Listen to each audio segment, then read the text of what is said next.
One of your videos, you said you go, the order is their new payment and then the rate and then the payment, then the loan amount, then the rate, then the closing cost. Do you actually say like, and this is going to cost like 17 grand to do, or do you just say, and then your new loan amount will be like 377?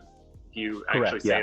The new loan amount would be 377. And at some point we always go over the closing costs though, because we have to record, like a lock script. So you go over it, but you've already addressed it in your pitch, because then you got to read the fee. So the fee is going to be $17,000, right? Or whatever it is. And that's already actually in the loan amount. So the payment that you bought into that, you don't say it like that, like the payment that you bought into or you chose, it's already calculated in there. So you don't have to bring that out of pocket. You don't have to bring that at close.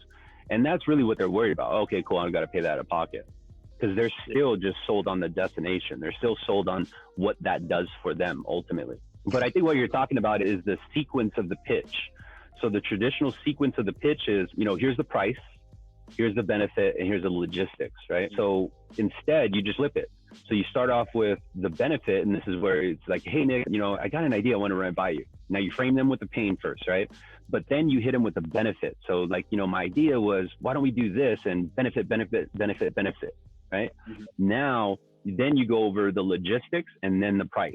The price is at the end. What if they're like people that have like perfect credit scores, don't have like any debts, and they are just looking for a lower rate and nothing else? Like, how do you sell them, especially when we got like all these extra closing costs and they've like shopped around and they don't have any extra debts we can pay off to make it like worth their time? And there's just like the only benefit they're looking for is the lower interest rate. Yeah. So then you start prepping the conversation in the direction of a shorter term, right? Oh. Because then they're going to get a lower rate. So your conversation switches a little bit. And instead of saying, how much do you pay in credit card debt? It's more or less like, how much do you pay on top of your current due payment now? No? Okay. So where do you put your surplus cash flow? In the bank, right? Yeah, I put it right in the bank. How much you got in the bank? I got $100,000 sitting in the bank. Got it. How much are you adding per month? Oh man, I got about $2,000 surplus. So now I know this dude could put an extra $2,000 on top of his payment. Now I know this dude could probably pay down his balance because his bank is only giving him a return of 25 bips, whereas real estate equity is giving you a return of 8 to 10%. You see what I'm saying? Now it's just a matter of where you want to park your money. But with this extra $2,000 in surplus, if you don't need it and the only thing that you're doing is investing it to get 25 basis points, why not apply it to your mortgage where your equity is growing at a faster rate? Not only that, but if I get you into a shorter term, the amortization schedule works so much in your favor in terms of how much of the payment goes towards interest versus principal, right? Now, could you imagine, Nick, if you had this house paid off at the age of 50 versus 65? Paint that picture.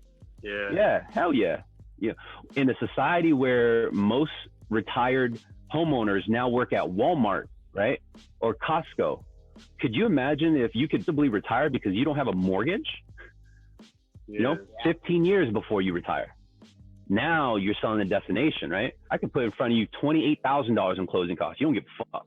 You just want to be the 50-year-old person that's not working at Costco when they retire. So you really deep dive into like where they're at in terms of retiring. Correct, yeah. It's chess, bro. Whereas most LOs will look at it and be like, oh man, this fucker's not going to buy. Fuck that. I'm going to dig in. I'm going to make you buy. Because now it's like I'm sparring, right? So I'm going to figure out how to put you in a shorter term because that's all you want. You want a lower rate, right? And if you can't afford the payment, okay, well, fine. Then let's do this.